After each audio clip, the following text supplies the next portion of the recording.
Hello fellow YouTubers, today I will show you where your knock sensor is located for a 2007 Toyota Yaris.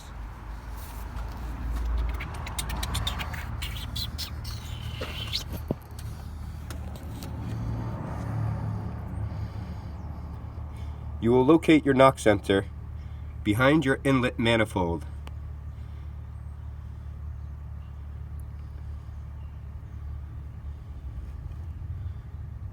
There we go.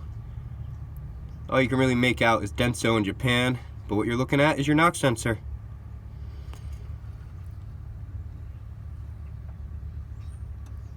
I will upload a video of me removing my inlet manifold, my throttle body, and draining my coolant system in order to replace a knock sensor. Now when you have a faulty knock sensor, you will have some pinging or knocking in your engine.